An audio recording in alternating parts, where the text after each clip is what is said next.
कानपुर में 47,500 करोड़ रुपए से ज्यादा की 15 बड़ी परियोजनाओं का लोकार्पण और शिलान्यास किया। इनमें मेट्रो, तपाई परियोजना, पुल और सड़क शामिल है। पीएम मोदी ने आगमन को लेकर पूरे शहर में कड़ी सुरक्षा के इंतजाम किए गए। इन परियोजनाओं से कानपुर और आसपास के इलाकों में विकास की नई रफ्तार मिलेगी और कई लोगों को रोजगार मिलेगा। नए रोजगार मिलने के इन मौके पर पीएम मोदी ने जनता को संबोधित करते हुए प्रदेश के विकास के लिए केंद्र सरकार और राज्य सरकार को प्रतिबद्धता दोहराई है।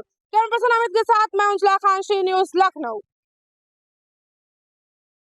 प्रधानमंत्री नरेंद्र मोदी 2 दिवसीय बिहार दौरे के तहत आज शुक्रवार को रोहतास जिले के विक्रमगंज में कार्यक्रम को संबोधित किया। विक्रमगंज में पीएम मोदी ओपन जीप में सवार होकर मुख्यमंत्री नीतीश कुमार और डिप्टी सीएम सम्राट चौधरी के साथ मंच पर पहुंचे। प्रधानमंत्री अपने भाषण में ऑपरेशन सिंदूर का जिक्र करते हुए पाकिस्तान को फिर से चेताया और कहा, अगर आतंक का फन उठेगा तो भारत उसे बिल से निकाल कर कुचल देगा। उन्होंने यह भी कहा कि पहलगाम मामले के बाद उन्होंने बिहार की धरती मधुबनी से ही आतंकी को कड़ी सजा देने का वचन लिया था। अब वो वादा पूरा करके ही वापस बिहार आए हैं। वीडियो जर्नलिस्ट शक्ति के साथ दीपक झा, श्री न्यूज़, दिल्ली।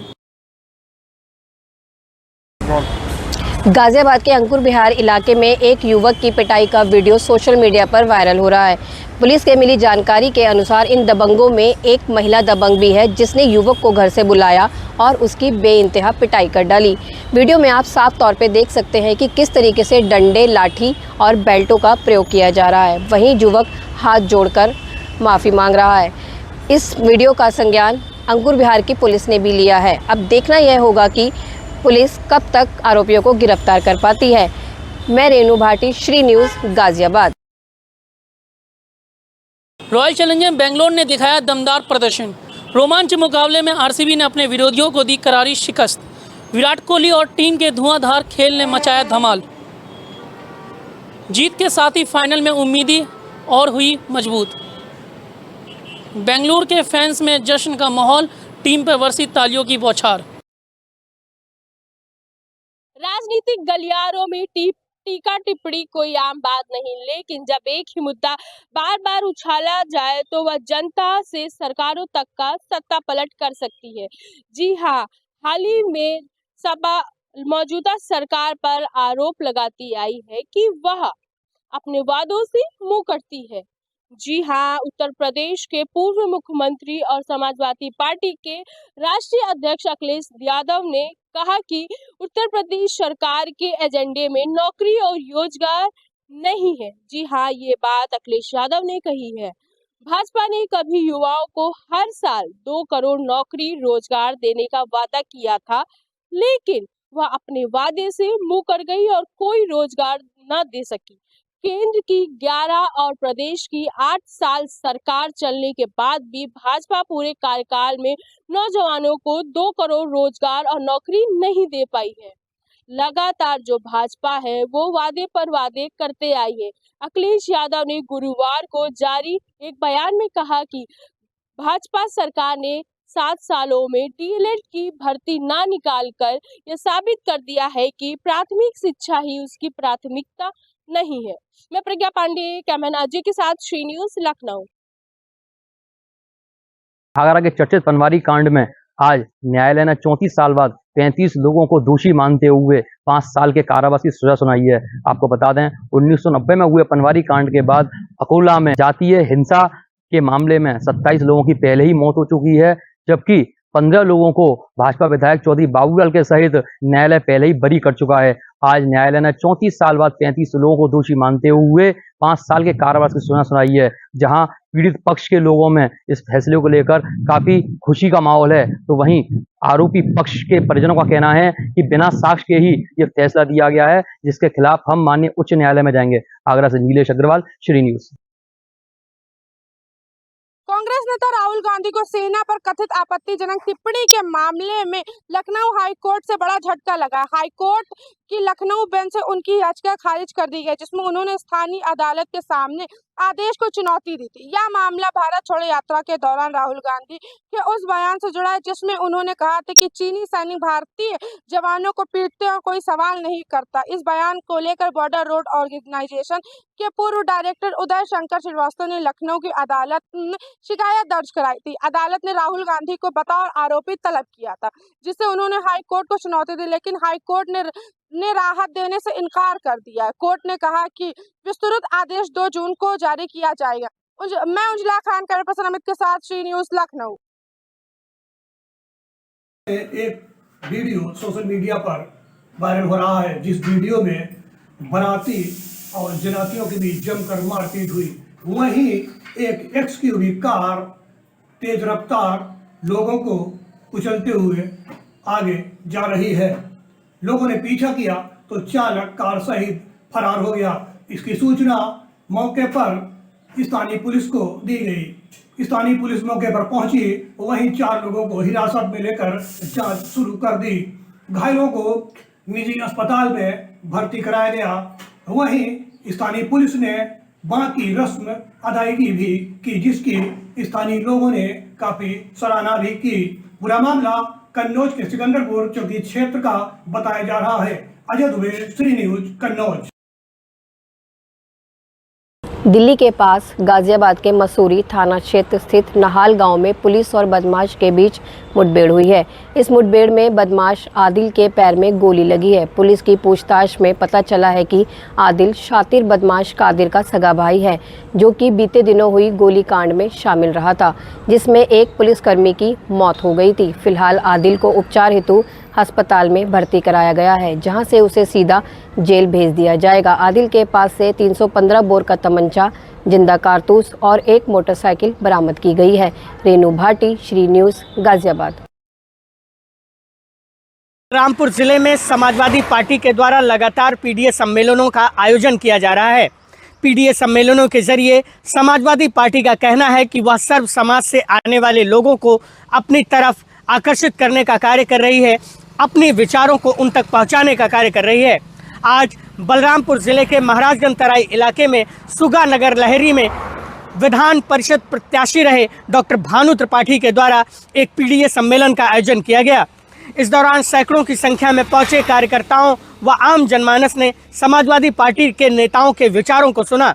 इस दौरान पीडीए सम्मेलन के दौरान डॉक्टर भानु त्रिपाठी ने प्रदेश सरकार पर जमकर जो है आरोप प्रत्यारोप लगाए और उन्होंने कहा कि यह सरकार ना तो महंगाई के बारे में बात करना चाहती है, ना ही बेरोजगारी के बारे में।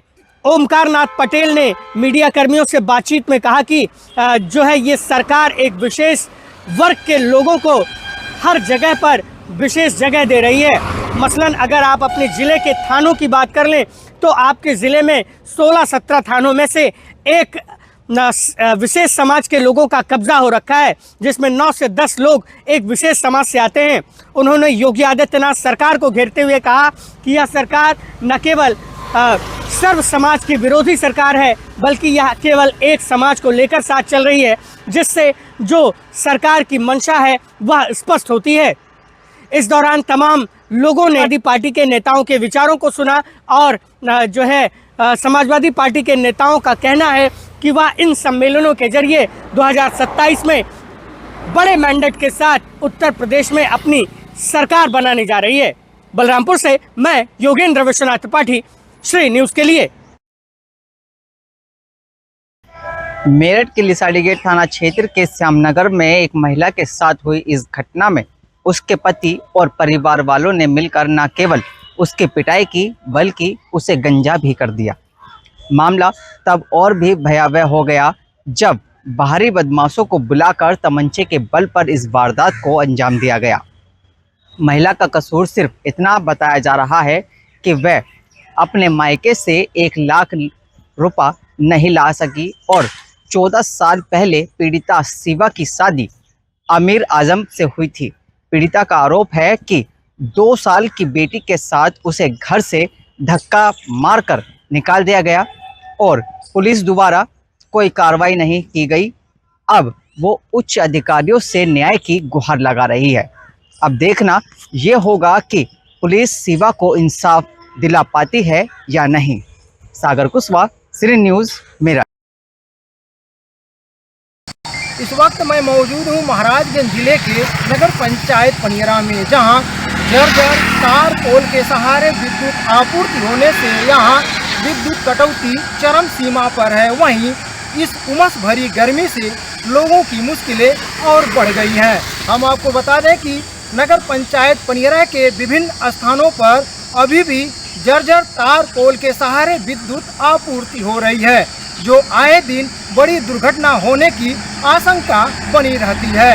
इसके बावजूद संबंधित विभाग जर्जर तार पोल के सहारे विद्युत आपूर्ति संचालित कर रहा है।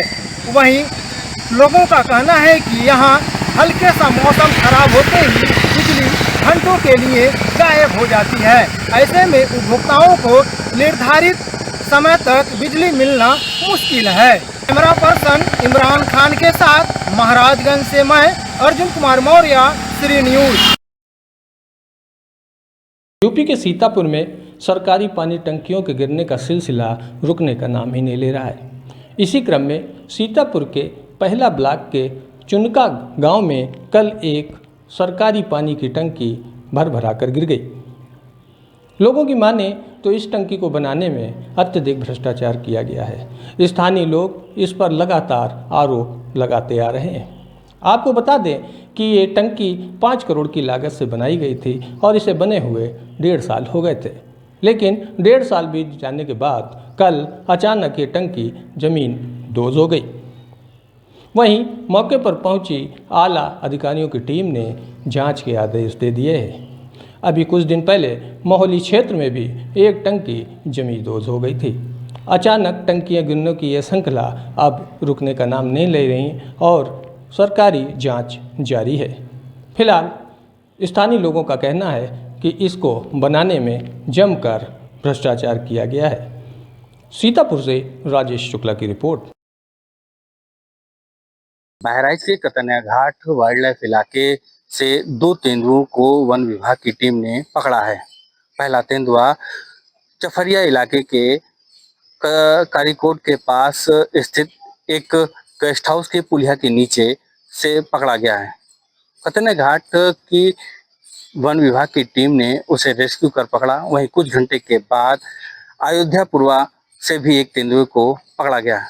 अयोध्यापुरवा का जो तेंदुआ पकड़ा गया है उसने कुछ दिन पहले एक छत पर सो रही महिला को जान से मार दिया था, उसे मौत के घाट उतार दिया था। वहीं वन विभाग रेस्क्यू टीम लगाकर कॉम्बिंग कर रही थी, जिसे 24 घंटे के अंदर दोनों तेंदुओं को पकड़ लिया है। वहीं इस विषय में जब बी शिवशंकर डीएफओ कतनिया घाट से जब जानकारी ली गई तो उनके द्वारा बताया गया कि 2 तेंदुओं को पकड़ा गया है। पहला तेंदुआ चफरिया इलाके से पकड़ा गया है, वहीं दूसरा अयोध्यापुरवा से पकड़ा गया है। दोनों को पकड़ा गया है, जिसमें से एक तेंदुए को वाइल्ड लाइफ इलाके में छोड़ दिया गया है। वहीं दूसरे की उम्र कम थी तो उसको परीक्षण के बाद फिर छोड़ा जाएगा। बहराइच से श्री न्यूज़ के लिए प्रदीप शर्मा। पीलीभीत में पत्रकार प्रकरण को लेकर बागपत में भी मामला गर्माता दिख रहा है। बागपत के समाज सेवी सुभाष चंद्र कश्यप ने बागपत डीएम अस्मिता लाल को मुख्यमंत्री योगी आदित्यनाथ के नाम एक ज्ञापन भेजा है। इन्होंने उस ज्ञापन में मांग की है कि जिस प्रताड़ना से पत्रकार ने व उसकी पत्नी ने जहर निगला है, उन दोषियों पर जो है सख्त से सख्त कार्रवाई हो। इन्होंने मांग की है कि एक पत्रकार पर इस तरीके से 15,000 रुपये का झूठा रंगदारी का मुकदमा दर्ज कराना एक षड्यंत्र है। इसकी जांच हो। जिन लोगों ने मुकदमा दर्ज कराया है उनके खिलाफ कड़ी से कड़ी कार्रवाई हो। सुभाष चंद्र कश्यप का कहना है कि लगातार पत्रकारों पर उत्पीड़न हो रहा है। पत्रकार सरकार और जनता को आईना दिखाने का काम करता है, दिन रात मेहनत करता है। इस तरीके से उत्तर प्रदेश में जब योगी सरकार क्राइम कंट्रोल कर रही है और हर तरीके से सक्षम दिख रही है, वहीं पत्रकारों का उत्पीड़न लगातार हो रहा है। सुभाष चंद्र कश्यप ने पत्रकार को उचित मुआवजा और जो लोग भी इसमें सम्मिलित है उन पर कठोर से कठोर कार्रवाई करने की मांग की है। श्री न्यूज़ बागपत मेहंदी हसन। बलरामपुर पुलिस ने महाराजगंज तराई क्षेत्र में हुए एक गोलीकांड की घटना का महज 12 घंटों में खुलासा करने का काम किया है। यह घटना उस समय घटित हुई जब एक युवक क्रिकेट खेलने के मामूली से विवाद में दूसरे युवक को गोली मार दी। इस कारण से उसकी जो गोली लगी थी वह आंत में चली गई, जिस कारण से उसका इलाज बहराइच स्थित मेडिकल कॉलेज में चल रहा है। बताया जाता है क्रिकेट खेलने के दौरान हुए इस मामूली से विवाद में उस वक्त मोड़ आ गया। युवक अपने दोस्त को मारने के लिए उसके घर दयालीडीह पर पहुंच गया और वहां पर उसने एक राउंड फायरिंग की जो कि मिस हो गई और दूसरे राउंड में उसके पेट में गोली लगी है। बताया जाता है कि अभियुक्त को पुलिस के द्वारा गिरफ्तार कर लिया गया है। अभियुक्त के पास से एक हथियार बरामद किया गया है। इसके साथ ही 2 जिंदा कारतूस और 1 मिस कारतूस भी बरामद किया गया है। पुलिस अधीक्षक विकास कुमार ने बताया कि इस घटना का खुलासा हमने 12 घंटे के मैच करते हुए इसमें जो मुख्य अभियुक्त था उसको गिरफ्तार कर लिया है। जांच की जा रही है मामले की। अभियुक्त को न्यायालय में पेश करते हुए जेल भेजा जा रहा है। बलरामपुर से मैं योगेंद्र विश्वनाथ त्रिपाठी, श्री न्यूज के लिए। आज कानपुर आगमन पर प्रधानमंत्री नरेंद्र मोदी ने कानपुर वासियों को 43,600 करोड़ रुपए की सौगात दी है। वहीं पर कानपुर के औद्योगिक जो पहचान थी उसको पूरा वापस करने की बात करी है। यहाँ पर पंथी पावर हाउस और घाटमपुर में पावर प्लांट का उद्घाटन करते हुए उन्होंने भूमिगत मेट्रो स्टेशन का भी उद्घाटन किया है। योगी आदित्यनाथ ने कहा कि जिस तरीके से विकसित भारत के लिए प्रयास कर रहे हैं नरेंद्र मोदी, उसी तरीके से विकसित उत्तर प्रदेश को भी हम लोगों ने विभिन्न परियोजनाओं के माध्यम से विकसित कर दिया है। अब देखना ये होगा कि नरेंद्र मोदी ने ऑपरेशन सिंदूर के तहत सेना के पराक्रम और शौर्य की बड़ाई करते हुए पाकिस्तानियों को, अपने दुश्मनों को उन्हीं की धरती पर मीलों तक घुसकर मारने की बात मंच पर कही है। लेकिन इसके बाद देखा ये जा रहा है कि विभिन्न दलों द्वारा ऑपरेशन सिंदूर के तहत जो शीश पैर की बात थी उसको मुद्दा बनाया जा चुका है। वहीं पर सिंदूर को लेकर राजनीतिक सरगर्मियां बहुत ज़्यादा तेज हो गई हैं। वहीं पर ममता बनर्जी ने कहा है कि सिंदूर जो है माताओं बहनों के लिए होता है, इसको राजनीतिक मुद्दा न बनाया जाए। इसी के तहत जो है राजनीतिक सरगर्मियां गर्म हो गई हैं। प्रधानमंत्री नरेंद्र मोदी ने ही ऑपरेशन सिंदूर के पराक्रम और शौर्य को जहां पर मंच में विशेष स्थान दिया, वहीं पर औद्योगिक निवेश की बात भी कही है। यहाँ पर चमड़ा उद्योग को बढ़ावा देते हुए जो यहाँ की कानपुर की पहचान हुआ करता है, उसके साथ ही 20,500 करोड़ से ज़्यादा की योजनाएं कानपुर वासियों के लिए सौगात के तौर पर मिली है। सहयोगी अमन तिवारी के साथ नीरज तिवारी, सिटी न्यूज़ कानपुर। में अंकिता भंडारी को न्याय मिल चुका है और यहाँ पर आज न्यायालय ने फैसला सुनाते हुए तीनों दोषियों को उम्र कैद की सज़ा सुनाई है। और कहीं ना कहीं अब उत्तराखंड में खुशी की लहर है। जिस तरीके से अंकिता भंडारी के साथ यहाँ पर हत्या की गई थी, आज न्यायालय ने सुनवाई करते हुए तीनों आरोपियों को उम्र कैद की सज़ा सुनाई है। 50-50 हज़ार का जुर्माना लगाया गया है और अंकिता भंडारी के परिजनों को 4 लाख का मुआवजा देने की भी बात यहाँ पर की गई है। इसमें कांग्रेस ने प्रतिक्रिया दी है कि वो न्यायालय का सम्मान करते हैं और जिस तरीके से न्यायालय से फैसला आया है, कहीं ना कहीं अंकिता भंडारी को न्याय मिला है। देर हुई है परंतु न्याय कहीं ना कहीं मिल चुका है। वहीं भाजपा ने भी इस बात को स्पष्ट किया है कि वो दोषियों के खिलाफ थे और ऐसे में वो न्यायालय का सम्मान करते हैं। और जिस तरीके से अंकिता भंडारी के साथ यहाँ पर उसका मर्डर किया गया था, उसको लेकर वो पूरी तरीके से न्यायालय के साथ थे और उन्होंने पूरा सहयोग किया। ऐसे में अंकिता भंडारी के परिवार को सरकार की तरफ से पूरी मदद दी गई है। मैं अपने सहयोगी दीपक बंसवाल के साथ सुनील सोनकर, श्री न्यूज़ मसूरी।